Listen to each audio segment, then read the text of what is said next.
Good morning students. BA second year fourth same की history की online कक्षा में आप सबका स्वागत है।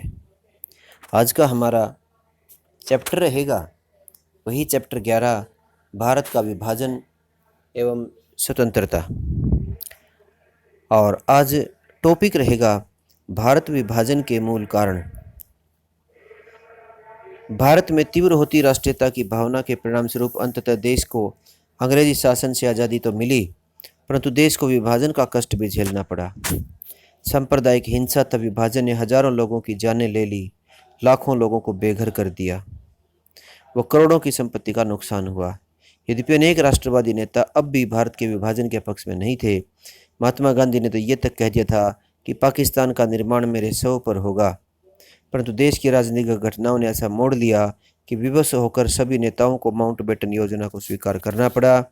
अब प्रश्न उठता है कि आखिर पाकिस्तान क्यों बना, उसके क्या कारण थे। उसका पहला कारण था ब्रिटिश सरकार की कूटनीति। 1857 में जिस प्रकार हिंदुओं व मुसलमानों ने मिलकर अंग्रेजी साम्राज्य को उखाड़ फेंकने का प्रयास किया, उससे ब्रिटिश शासक चकित रह गए। उन्होंने ये महसूस किया कि भविष्य में ऐसा संगठन कभी भी ब्रिटिश साम्राज्य के लिए खतरनाक बन सकता है।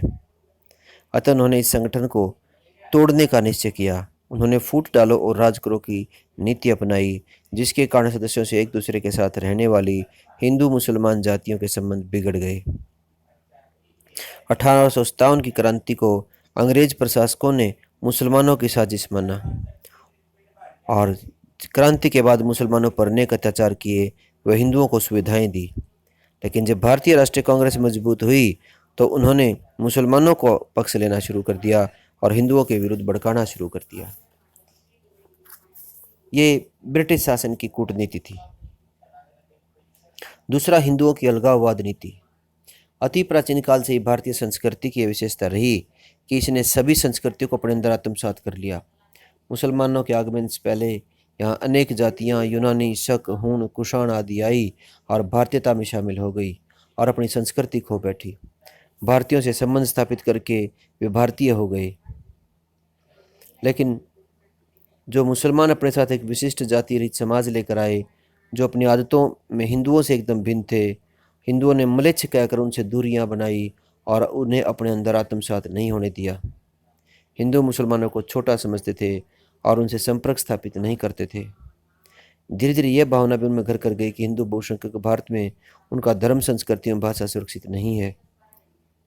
हालांकि कुछ विद्वान इसे सही नहीं मानते। ये साम्यवादी या लेफ्ट की एक बुरा प्रचार है भारत में हिंदुओं के प्रति। हिंदू शुरू से ही सहनशील थे और हिंदुओं केवल नफरत जो है वो मुसलमानों को हिंदुओं से थी, चाहे वो मुगलों के काल में थी, चाहे तुगलक काल में थी, चाहे खिलजी काल में थी। मुस्लिम शासकों ने हिंदुओं पर अनेक अत्याचार किए, उन्हें यातनाएं दी और उनसे दोम दर्जे का व्यवहार करना चाहा, लेकिन हिंदू फिर भी सहनशील बने रहे। अतः अलगाववाद की नीति मुसलमानों के अंदर थी, न कि हिंदुओं के अंदर थी। हिंदू सांप्रदायिकता का भय। पाकिस्तान के निर्माण में हिंदू सांप्रदायिक तत्वों की तो भूमिका रही। 1923 के पश्चात मुस्लिम लीग के समांतर हिंदुओं के कई संगठन थे, जैसे हिंदू महासभा, राष्ट्रीय स्वयंसेवक संघ, हरिजन संघ आदि थे।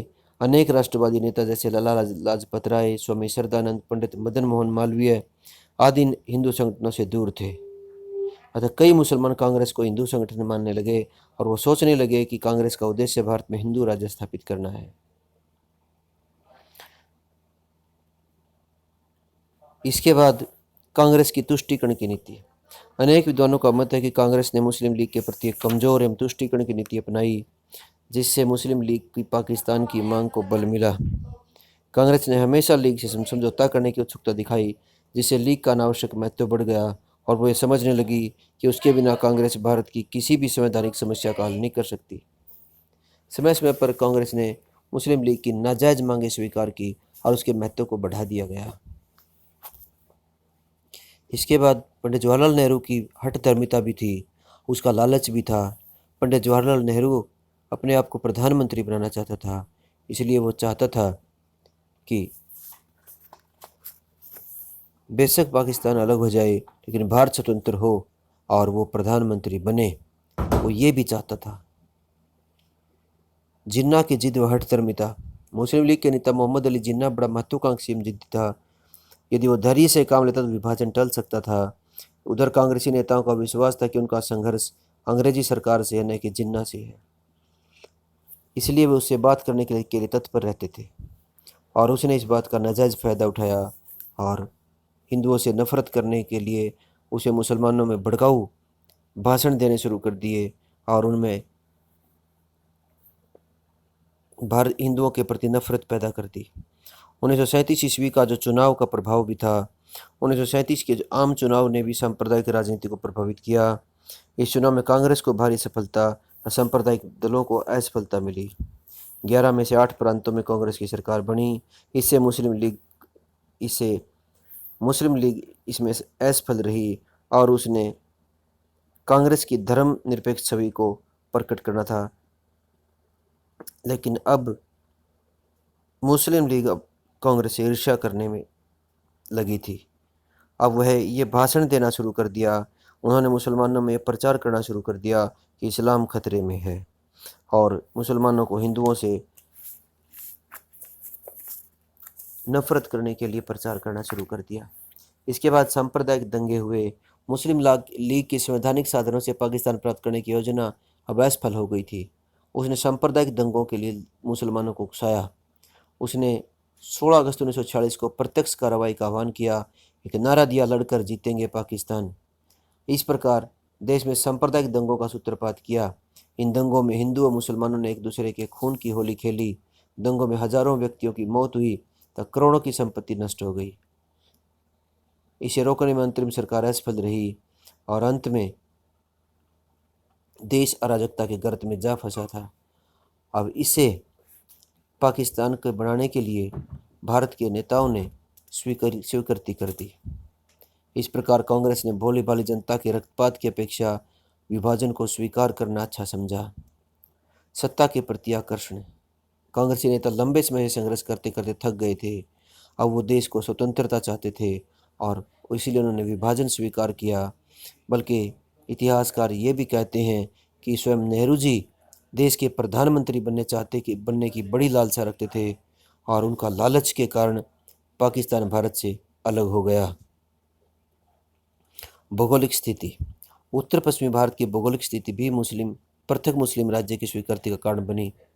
भारत के उत्तर पश्चिमी राज्यों सिंध, बलूचिस्तान, पंजाब, कश्मीर में मुसलमानों की जनसंख्या अधिक थी और यह क्षेत्र भौगोलिक दृष्टि से एक दूसरे से कटा हुआ था और जिसके कारण पाकिस्तान की धारणा को व्यवहारिक शक्ल मिली। मोहम्मद इकबाल और रहमत अली ने इसके लिए पहले ही अपने विचार रखे थे। जिन्ना ने जिस विशाल पाकिस्तान की मांग की थी वह तो उन्हें नहीं मिल सका। फिर भी भारत का बंटवारा हो गया। कई टुकड़ों के देश के विभाजन की संभावना। सांप्रदायिक दंगे, अंतरिम सरकार की असफलता तथा जिन्ना के उत्तेजित भाषणों से कांग्रेसी नेताओं को विश्वास हो गया था कि अधिकांश मुसलमान पाकिस्तान के पक्ष में हैं। अतः उन्हें बलपूर्वक भारतीय संघ में रहने के लिए विवश करना असंभव है। यदि वे संघ में रहते भी हैं तो भविष्य में कठिनाइयां बढ़ने की संभावनाएं थी। अतः उन्होंने इस बात से डरकर कांग्रेस ने पाकिस्तान बनाने की स्वीकृति दे दी। यदि वो चाहते तो हल निकल सकता था। अंतरिम सरकार की असफलता। कैबिनेट मिशन के अंतर्गत अक्टूबर 1946 में नेहरू की अध्यक्षता में अंतरिम सरकार का गठन हुआ। प्रारंभ में लीग इसमें शामिल नहीं हुई, परंतु बाद में जिन्ना ने अपने 5 सदस्यों को सरकार में शामिल कर दिया। इसका उद्देश्य कांग्रेस के सरकार के काम में बाधा डालना था और वो प्रतिनिधि कांग्रेसी साथियों के लिए दुख का कारण बने। ब्रिटिश प्रधानमंत्री की भारत छोड़ने की घोषणा। 20 फरवरी 1947 को ब्रिटिश प्रधानमंत्री अटली ने घोषणा की कि प्रत्येक स्थिति में ब्रिटिश सरकार जून 1948 तक भारतीयों को सत्ता सौंप देगी। इस घोषणा से देश की राजनीतिक स्थिति और गंभीर हो गई। देश में गृह युद्ध तब भारत विभाजन में से एक को स्वीकार करना था। चूँकि गृह युद्ध की अपेक्षा भारत विभाजन कम हानिकारक था, इसलिए पटेल ने इसे स्वीकार कर लिया था। वास्तव में ये नेहरू की ही चाल थी। पटेल इसमें शामिल नहीं था और वो सत्ता की लालसा थी। देश में गृह युद्ध इतना बड़ा नहीं था जितनी बड़ी हानि विभाजन की थी। आज भी भारत में करोड़ों हिंदू मुसलमान आज रहते हैं, लेकिन कहीं भी गृह युद्ध इतनी बड़ी समस्या नहीं है। अगर उस वक्त भी इसे टाल देते तो आज एक वृहत भारत होता, जो दुनिया की एक बड़ी महाशक्ति होता। लॉर्ड माउंटबेटन का प्रभाव, भारत विभाजन में लॉर्ड माउंटबेटन की महत्वपूर्ण भूमिका रही। उसने फरवरी 1947 में की भारत छोड़ने की घोषणा के बाद लॉर्ड वेवल को वापस बुला लिया और उसके स्थान पर माउंटबेटन को गवर्नर जनरल बना दिया। वह एक महान कूटनीतिज्ञ था। उसने भारतीय समस्या को अच्छे ढंग से समझाया। उसने सांप्रदायिक दंगा व्यवस्था को देखकर उसने अनुभव किया कि भारतीय समस्या का एकमात्र हल विभाजन है। हालांकि नेहरू के माउंटबेटन से अच्छे संबंध थे, ये सारा जग जानता है। अगर वो अपने संबंधों का प्रयोग करते तो, और उनकी जो माउंटबेटन की जो पत्नी थी, यदि नेहरू उससे अधिक प्रभावित थे, और यदि वो अगर अपने संबंधों का प्रभाव डालते तो शायद आज भारत कुछ विभाजन नहीं होता, स्थिति कुछ और ही होती। अंत में हम कह सकते हैं कि सरकार का देसी राजाओं के साथ सौहार्दपूर्ण वातावरण कभी नहीं रहा। जैसे जैसे समय गुजरता गया, वैसे वैसे 1857 की याद को लोग भूलने लगे और ब्रिटिश सरकार की नींव मजबूत हो गई। देसी राजाओं के व्यवहार में परिवर्तन आया। प्रत्येक रियासत और राजा अंग्रेज सरकार का एक तरफा भाजन नहीं रहा। अंत में बड़ी दुखद घटना के साथ भारत का विभाजन हो गया। धन्यवाद।